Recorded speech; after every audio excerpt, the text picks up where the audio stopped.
మీరు ఫీజులు చెల్లిస్తేనే కాలేజీ లోపలికి రావాలని కాలేజీ యాజమాన్యాలు ఈ రోజు విద్యార్థుల్ని తీవ్రంగా హింసిస్తా ఉన్నాయి. విద్యార్థుల్ని గేటు బయటకు పంపించి ఫీజు పే చేస్తేనే మీరు లోపలికి రావాలి, హాస్టల్ కి రావాలని కాలేజీ యాజమాన్యాలు విద్యార్థుల్ని హింసించడం అనేది చాలా దుర్మార్గమైన చర్య. ఈ రోజు చైతన్య నారాయణ లాంటి వాళ్ళు, ముఖ్యంగా కూటమి ప్రభుత్వం అధికారం చేపట్టిన ఈ 7 నెలల కాలంలో నారాయణ గారు మంత్రి అయిన తర్వాత కార్పొరేట్ కాలేజీల ఆగడాలు పెద్ద ఎత్తున పెరిగిపోయాయి. ఈ రాష్ట్రంలో అడ్డగోలుగా ఫీజులు వసూలు చేస్తా ఉన్నాయి. సుమారు ఈ ప్రభుత్వం అధికారం చేపట్టిన 7 నెలల్లోనే కార్పొరేట్ కాలేజీలు నీట్ కోచింగ్ పేరుతో, ఐఐటి కోచింగ్ పేరుతో సుమారు 40% అడ్డగోలుగా ఫీజులు పెంచాయి. ఒకవైపు ఫీజులను పెంచడంతో పాటు ఫీజులు ఇన్ టైంలో మీరు చెల్లించకపోతే కాలేజీకి రావద్దు, బయటికి వెళ్లిపోండి అని కాలేజీల నుంచి విద్యార్థుల్ని బయటికి పంపిస్తున్న సంఘటనలు రాష్ట్ర వ్యాప్తంగా జరుగుతా ఉన్నాయి. ముఖ్యంగా విజయవాడలో గోశాల శ్రీ చైతన్య కాలేజీలో సెకండ్ ఇయర్ విద్యార్థి గౌతమ్ అనే విద్యార్థి ఫీజు చెల్లించలేదని కాలేజీ యాజమాన్యం విద్యార్థిని కాలేజీ లోపలికి అనుమతించకుండా గేటు బయటకు పంపించారు. మేము 20,000 పే చేశారు ఆ తండ్రి, ఇంకో 50,000 పే చేస్తేనే మీరు కాలేజీలోకి రావాలని కాలేజీ యాజమాన్యం హుకుం జారీ చేసి ఆ విద్యార్థితో పాటు వచ్చిన తండ్రిని బయటకు పంపించి మీరు ఫీజు పే చేస్తేనే లోపలికి రావాలి, 50,000 ఫీజు కడితేనే లోపలికి రండి అని గేటు బయటకు పంపించారు. ఇది చాలా అమానుషమైన ఘటన. దీనిపైన ఇంటర్మీడియట్ అధికారులు తక్షణమే చర్యలు తీసుకోవాలని వైఎస్ఆర్ విద్యార్థి సంఘం తరఫున మేము డిమాండ్ చేస్తా ఉన్నాం. ముఖ్యంగా ఈరోజు కార్పొరేట్ కాలేజీ యాజమాన్యాలు నీట్ కోచింగ్ పేరుతో 3 లక్షల రూపాయల పైగా ఫీజులు వసూలు చేస్తా ఉన్నారు. ఈరోజు Goshala Sri Chaitanya college NEET coaching student అతను గౌతమ్ సుమారు 2 లక్షల రూపాయలు ఫీజు, ఇప్పటికే 1 లక్ష రూపాయల పైన పే చేశారు. 20,000 రూపాయలు మేము పే చేస్తాము, మిగిలిన 50,000 కొంత టైం ఇవ్వండి అని టైం బాండ్ పేరెంట్ అడిగితే టైం బాండ్ ఇవ్వకుండా కాలేజీ యాజమాన్య విద్యార్థిని బయటకు పంపించడం అనేది చాలా అమానవీయమైన ఘటన. ఇది విద్యార్థికి చదువు నిరాకరించే హక్కు కాలేజీ యాజమాన్యానికి లేదు. మీరు ఒక్కసారి కాలేజీలో చేరిన తర్వాత టర్మ్ ఫీజుల పేరుతో ఫీజులు కొంత పే చేసిన తర్వాత మీరు చదువు చెప్పాల్సిన బాధ్యత కాలేజీ యాజమాన్యాలకు ఉంది. విద్యార్థిని బయటకు పంపించే హక్కు మీకెక్కడిది? విద్యని నిరాకరించే హక్కు మీకెక్కడిది? మీరు ఫీజు వసూలు చేయాలంటే, ఫీజు అడగాలంటే విద్యార్థి తల్లిదండ్రులు ఉంటారు కదా, తల్లిదండ్రులని తండ్రి వచ్చాడు విద్యార్థితో పాటు, తండ్రిని ఫీజు అడగకుండా విద్యార్థిని ఎందుకు మీరు బయటికి పంపించారని మేము ప్రశ్నిస్తా ఉన్నాం. అందుకనే విద్య పేరుతోటి ఈ రోజు ఒక దోపిడీ జరుగుతా ఉంది. సొసైటీల పేరుతోటి రిజిస్ట్రేషన్లు చేసుకొని ప్రభుత్వాల నుంచి పన్ను రాయితీలు చేసుకొని పెద్ద ఎత్తున ఫీజుల దోపిడీ కొనసాగిస్తా ఉన్నారు. ఈ రోజు రాష్ట్ర వ్యాప్తంగా చైతన్య నారాయణ లాంటి విద్యా సంస్థలు సొసైటీ ముసుగులో ఫీజుల దోపిడీ యథేచ్ఛగా కొనసాగిస్తా ఉంటే ఈ ప్రభుత్వం ఏం చేస్తా ఉంది? అయ్యా లోకేష్ గారు, మీరు ఏం చేస్తా ఉన్నారు? మీ రెడ్ బుక్ రాజ్యాంగం అమలు చేయడం అంటే ఇదేనా? విద్యార్థిని క్లాసు తరగతిలోకి రాకుండా ఫీజు చెల్లిస్తేనే మీరు రావాలని హుకుం జారీ చేసే కార్పొరేట్ కాలేజీ యాజమాన్యాలపైన మీరు ఏ విధమైన చర్యలు తీసుకుంటా ఉన్నారు? మీరు రెడ్ బుక్ రాజ్యాంగంలో భాగంగానే విద్యార్థులను చదువు చెప్పకుండా బయటికి పంపిస్తున్నారని మా వైఎస్ఆర్ విద్యార్థి సంఘం తరఫున మేము ప్రశ్నిస్తా ఉన్నాం. ప్రభుత్వానికి చిత్తశుద్ధి లేదు. ఫీజుల పేరుతో యథేచ్ఛగా ఫీజుల దోపిడీ కొనసాగుతా ఉంది. ఫీజుల నియంత్రణ కమిటీ అమలు చేయడం లేదు.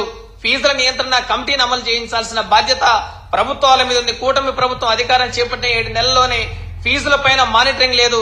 గత 5 ఏళ్ల జగన్మోహన్ రెడ్డి గారి పరిపాలనలో స్కూల్ పాఠశాల విద్యలో గాని, ఇంటర్మీడియట్ విద్యలో గాని, ఇంజనీరింగ్ కళాశాల విద్యలో గాని మొత్తం ఫీజుల మానిటరింగ్ బ్రహ్మాండంగా చేసి ఫీజుల నియంత్రణ కమిషన్ ని వేసి ఆ పర్యవేక్షణ కమిషన్ ఏ విధంగా పనిచేస్తుందో దాని మీద మానిటరింగ్ చేసిన చరిత్ర గత 5 ఏళ్లలో జగన్మోహన్ రెడ్డి పరిపాలనలో ఉంటే, జగన్మోహన్ రెడ్డి గారు అమలు చేసిన సంస్కరణలు బ్రహ్మాండంగా ఉంటే ఈ రోజు కూటమి అధికారం చేపట్టిన 7 నెలల్లోనే ఇంటర్మీడియట్ విద్యను నిరాకరించే విధంగా కార్పొరేట్ కాలేజీ యాజమాన్యాలు విద్యార్థుల్ని ఫీజులు చెల్లించడం లేదనే పేరుతోటి ఫీజులు మీరు చెల్లిస్తేనే కాలేజీ తరగతి గదిలోకి రావాలని హుకుం జారీ చేసి బయటికి పంపిస్తున్న ఘటనలు 7 నెలల మీ పరిపాలనలోనే జరుగుతున్నాయంటే ఈ కూటమి ప్రభుత్వ పరిపాలన ఎంత అరాచకంగా ఉందో, ఎంత అడ్డగోలుగా ఉందో మనం అర్థం చేసుకోవచ్చు.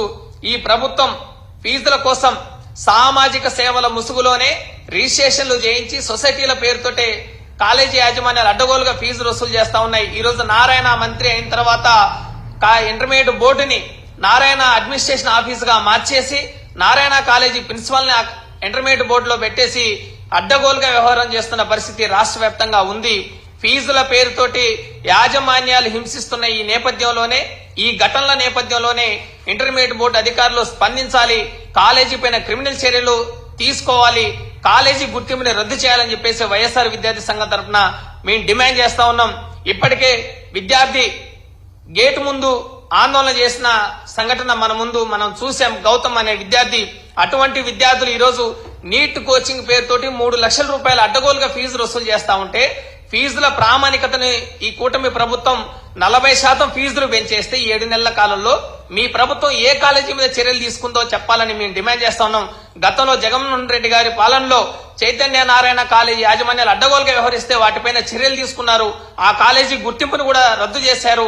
ఆ కాలేజీని బ్లాక్ లిస్ట్ లో పెట్టిన ఘటనలు మన కళ్ళ ముందున్నాయి. కానీ ఈ ప్రభుత్వం 7 నెలల పాలనలోనే కార్పొరేట్ జూనియర్ కళాశాలలు డే స్కాలర్స్ పేరుతో, రెసిడెన్షియల్ పేరుతోటి ఫీజులని మొత్తం విభజించి డే స్కాలర్ కి 1,50,000 రెసిడెన్షియల్ కాలేజీలు ఉంటే వాటికి 3.5-4 లక్షల రూపాయలు ఫీజు వసూలు చేసి ఐఐటి పేరుతో, జేఈ పేరుతో, అదేవిధంగా నీట్ కోచింగ్ పేరుతోటి లక్షలాది రూపాయలు అడ్డగోలుగా తల్లిదండ్రుల నుంచి వసూలు చేస్తా ఉంటే ఇంటర్మీడియట్ బోర్డు గాని ఈ ప్రభుత్వం గాని ఎందుకు స్పందించడం లేదు, ఎందుకు చర్యలు తీసుకోవడం లేదని మేము ప్రశ్నిస్తా ఉన్నాం.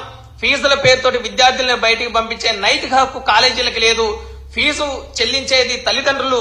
మీరు తల్లిదండ్రులను అడగాలి.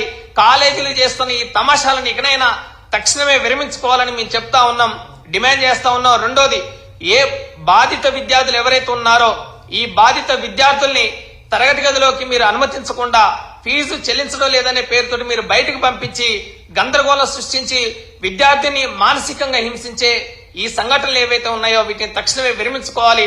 ఫీజు చెల్లించడం లేదని తరగతి గది నుంచి బయటకు పంపించిన విద్యార్థి మానసిక ఆందోళనలకి, మానసిక భయాందోళనలకు గురై ఈ రోజు ఆత్మహత్యలు చేసుకునే పరిస్థితి రాష్ట్ర వ్యాప్తంగా ఉంది. ఇప్పటికే చదువుల పేరుతోటి ఒకవైపు విద్యార్థులు ఇబ్బందులు గురవుతా ఉన్నారు, ఫీజుల పేరుతోటి యాజమాన్యాలు హింసిస్తా ఉన్నాయి.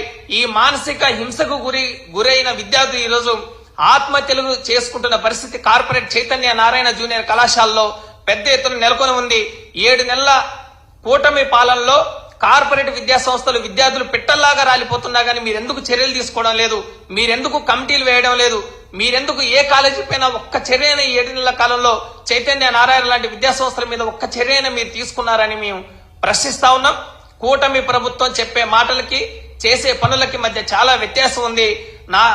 లోకేష్ గారు, నారాయణ లాంటి మంత్రి గారు ఆయన కాలేజీలో జరుగుతున్న దారుణాలు గాని, శ్రీ చైతన్య కళాశాలలో జరుగుతున్న అడ్డగోలు వ్యవహారాలన్నిటిపైన ఏ మాత్రం చర్యలు తీసుకునే పరిస్థితులు ఈ ప్రభుత్వం లేదు. విద్యార్థుల్ని మానసికంగా హింసించి ఫీజుల కోసం ఒత్తిడి చేస్తున్న కార్పొరేట్ విద్యా సంస్థలపైన, తీవ్రమైన ఒత్తిడి గురవుతున్న విద్యార్థులపైన యాజమాన్యాలు చేస్తున్న ఈ ఒత్తిడికి ఏవైతే ఉన్నాయో దానిపైన చర్యలు తీసుకోవాల్సిన బాధ్యత ఈ ప్రభుత్వం మీద ఉంది. ఈ ప్రభుత్వం ఈ కూటమి పాలనలో ఇంటర్మీడియట్ విద్యారంగం మొత్తం సంస్కరణల పేరుతో నిర్వీర్యం చేస్తా ఉన్నారు. పాఠశాల విద్యను నిర్వీర్యం చేస్తా ఉన్నారు.